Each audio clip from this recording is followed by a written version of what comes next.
Hello, everyone, and welcome to another episode of Tell Your Story. I'm your host, Todd Nesloni, the Director of Culture and Strategic Leadership at TEPSA. And each episode, I look to bring you a different guest who has encouraged, inspired, or challenged me in one way or another and bring them on to share some of their story in hopes that it inspires you to share some of yours. I'm thrilled this week to have my friend and special guest, Kathleen Zita, on. Kathleen, tell everybody a little bit about who you are.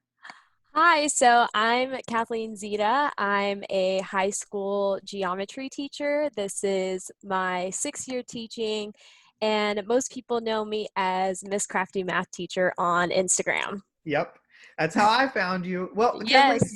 whenever I interview an educator, the first question I always love to start with is, I feel like there's two groups of us. There's hmm one group who were teaching stuffed animals at 3 years old and knew they were going to be a teacher. And then there's the Yes. other group who was like, that was not in my path, but I ended up there and I love it. So how do Yes. you fall on the spectrum? When did you know you were going to be a teacher? So I knew I was going to be a teacher in high school. I actually grew up thinking I was going to be a nurse. So I grew up with a Filipino background, and so my parents, if you know anything about Filipinos, there's someone in the family that's a nurse. So my mom, my mom was a nurse, and so growing up, I thought I was always going to follow her footsteps until it was one year, I think it was like my sophomore year of high school. We went to the Philippines in the summer, and one of my aunts, who is a teacher, asked if I wanted to see what teaching at elementary school was like there. And I was like, okay, sure. But like, obviously, I was just going to observe just to see like what English class is like there.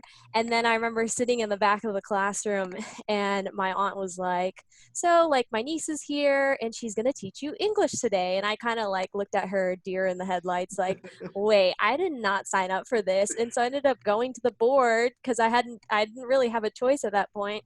And so I ended up going to the board, teaching the kids English, and it just all came natural to me. And then after the kids were all saying thank you and they Mhm. just loved it. So it was that moment when I realized, okay, never mind, not becoming a nurse because I hate blood anyways. I'm going to become a teacher.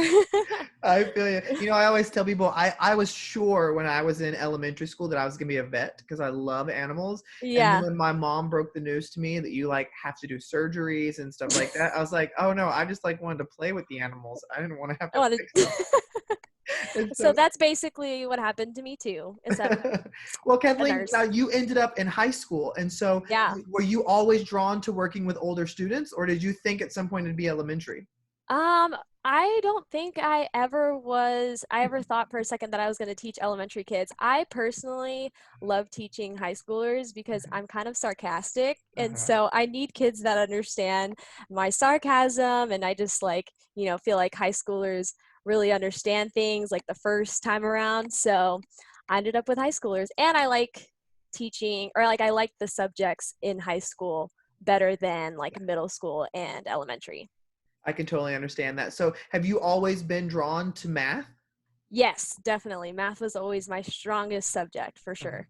Now, what I love about you, Kathleen, is you share a lot of what you do on Instagram, Yeah. and I'm just blown away by the creativity and everything that goes on. And just stereotypically speaking, you don't see a lot of that sometimes in the high school classrooms. For And sure, for so, sure. has that been a very cognizant effort of yours, or is it just like that's just who I am? Like they were going to get that or not? Definitely it's a part of who I am, but also I feel like high schoolers always come to you and they always are like, have the mentality of like, I hate math or I'm not good at math. And I feel like my goal is to always prove them wrong. Mhm. And it's just because maybe like they've just been doing boring worksheets all the time and it's just repetition. And so I kind of like to change that perspective for them that you're actually good at math and you actually like math. And I do that with the engaging activities that I do in my classroom. I love that, and I can so relate to that because yeah, my cat's trying to get in the cage. Because I was the same way as a math teacher. Like Yeah, that's why I became a math teacher, was because I wanted it to be something that people weren't saying, I hate this, I'm not good at this. It's like, look, there was a point that I wasn't good at this either, but we're gonna have yeah, fun, and there's a way we can do that. And so, yeah. what is one of your favorite things that you've done in the classroom? I would say my favorite thing is I really like doing like review games with my kids or just doing like themed reviews because you Mhm. still in math, you do have to do practice. So like by the time we've done the basic practice, I like to do something fun with my kids. So I would have to say I have this escape the classroom activity that I Mhm. do with the kids. So just like, the escape the classroom they have for adults, I just bring it and put it in perspective as like a high school activity. Well, and what I've loved what you've done too is you're a great like example of you don't have to go to the extreme to Yeah. provide these things for kids. You can just do these little twists and turns here where it wasn't a ton of the things that you changed, but the kids think like, oh my gosh, like we're in a whole new environment. And you're like, I just brought in flags and put them on the table. And That's that's what I love. I see exactly your true. photos and I see that you're very much of that, like, hey, you don't have to give up Yeah. your entire life to provide these experiences. How did you find that balance? Well, I feel like it's just not realistic, first of Mhm. all, to have a like outrageous classroom transformation every single day. Like that is not going to happen. If it does, you're going to be really worn out of teaching. So just, I mean, like high schoolers appreciate just even the little things. Like they love stickers. So it's just like just putting even like we're going to do the same problems that we were going to do, but I just turned it into like a basketball game and the kids love it and it's crazy. So you don't always have to go all out. You just have to just put a little twist to it and the kids will buy into it. I love that. Well, like I've mentioned, and you mentioned at the top of the show too, is you're quite active on Instagram. Yeah. And so, when did that start for you of feeling brave enough to kind of put yourself out there like that? Gosh, I only think it was like 3 years ago or something like Uh-huh. that. It was the summertime, and I had been thinking about it for a long time. I had been following some other people on Instagram, and then I was like, "You know what? I need to create my own Instagram," because I realized that obviously, like you said earlier about how high school teachers don't really do fun things in their Mhm. classroom, so I wanted to kind of share that with other people and also get other ideas from people that were on Instagram.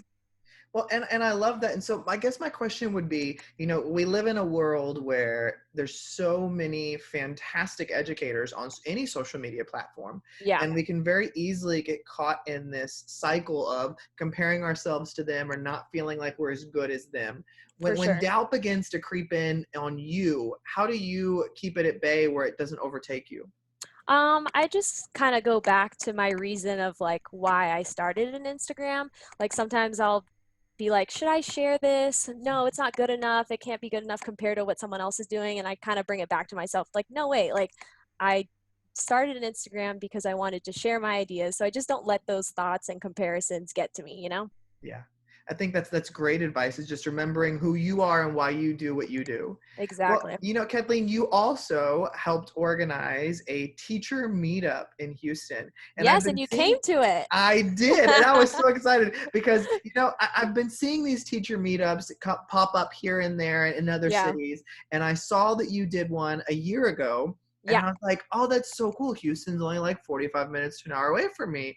And Yep. then I saw you were planning another one, and by then we had become friends, and I was like, "Do I ask Kathleen if I can go? Because like I'm not a teacher, I'm a Yeah, or I literally was when a you asked principal." me that, I was like, of course, Todd, you can And definitely so come to the meetup, all right? it was so cool just to go, and you had found a little place in downtown Houston, and Hmm. teachers and educators just showed up, and you had little name badges, there were some giveaways, but it was just a time to connect with Yeah. other people in the field, which what I thought was such a great thing to be able to do on a Saturday Hmm. afternoon. And so Yeah. how did that all come to you to have an idea to do something like that? I don't know. I guess it's just like, I mean, it's great to have relationships online, but it's even more powerful to have relationships that you make in person. Yeah. So I just decided, like a couple summers ago when I did the first one, I was like, you know what, I'm going to host a meetup. I'm just going to post it on my Instagram, see who comes. And it was actually a great turnout. And so then I just kept doing it over and over again. So I think the one that you went to was my third one that Uh-huh. I did. And it just honestly, I love bringing local like-minded teachers together, and it's really casual. Like, it's not like when you go to a conference. Like, the whole point of being there is you have to meet and talk to other teachers. So I just love bringing local teachers together so that we can just hang out and kind of talk about teaching or other topics that you want to talk about.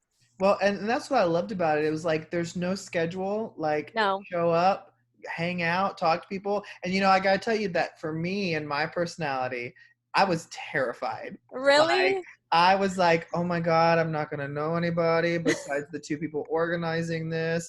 Like this is gonna be so embarrassing. I'm just gonna stand there. And Yeah. and I was awkward and it was so the two battles of me is it was kind of weird for me because I'm like, oh, you like have to talk to people. Like I can't go Yep. sit in the back of a session and just learn and maybe see somebody in the hallway. And so, Yeah. but the other side was like, I love that these relationships, a lot of them were formed online, but Mm-hmm. they're deepened in the Exactly. face-to-face thing. And even though you're all from the same city or the same area, it doesn't mean you ever get to all get together. We're all busy. Exactly. Exactly. So what have you what have you loved most about getting to do those meetups? I think it's just forming relationships that I still talk to these people on a daily. So I just love forming those relationships, people that can support you through the good and the bad, because we all know teaching is really difficult Yeah. sometimes. So just having those people to kind of understand when you are having those rough days, they're like, yeah, I know, like I feel the same way. So just having people to support you, really. Well, you're pretty technologically proficient. You're using social media, things like that. Yep. But that doesn't mean that you were ready to enter the world that we're in now. Oh, Teaching from home, having to do all yes. these videos and packets and all this other stuff. So, Hmm. what has the transition been like for you as a teacher first? So you're talking about like with the Yeah, coronavirus I mean, happening and you you having know, to yeah, and transfer to digital you're learning? used to having high school kids in the room who Yes. maintaining their interest is hard enough as it is. Now Yes. you're teaching from distance learning and Hmm. you're either recording videos or finding times to do Google Meets or whatever. And Yeah. so how have you transitioned yourself into doing that and making it work? So luckily our school is 1-to-1. So the kids have already had laptops. That has definitely made it easier. But Yeah. we all know we don't teach online, we teach in person. So teaching online is completely different. Like our worlds have been flipped upside down.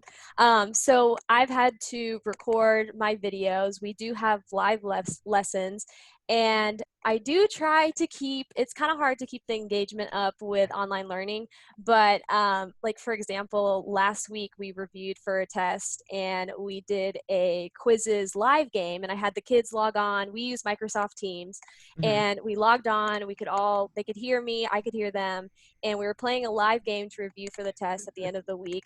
And I brought out my microphone from my classroom. And it's just like I'm just trying to pull out anything that I can have to engage these kids. Like whenever we were able to go back to our classroom the other week, I was like, I saw my microphone. I was like, Mhm. yep, I'm gonna need this.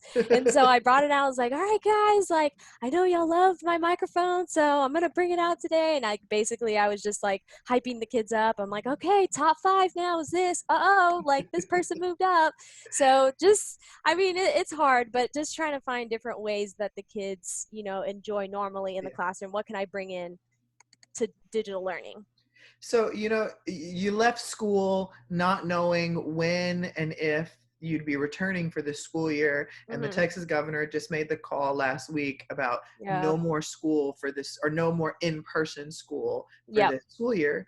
And so how are you handling that news? Because I know you think, as a teacher, you're like, well, there's still hope I could see them maybe the last week of school, or we can figure Yeah. something out. But then when the It finality actually comes down, I feel happened. like we all kind of grieve differently. So how have you dealt with the news? Yeah, it definitely does suck. Like, obviously, I'm like, oh, I have all these fun lessons that I can do with the kids. Yeah. So that part does really suck. But I will say, like, just still having to be able to like talk to my kids online Mhm. has made it a lot easier. Like, they're still participating, they're still engaging, we're talking to each other, checking in on each other. So that part has definitely made it easier. it just sucks hearing the news that it's actually happening, that we won't be going back to school at the end of the school year. Yeah.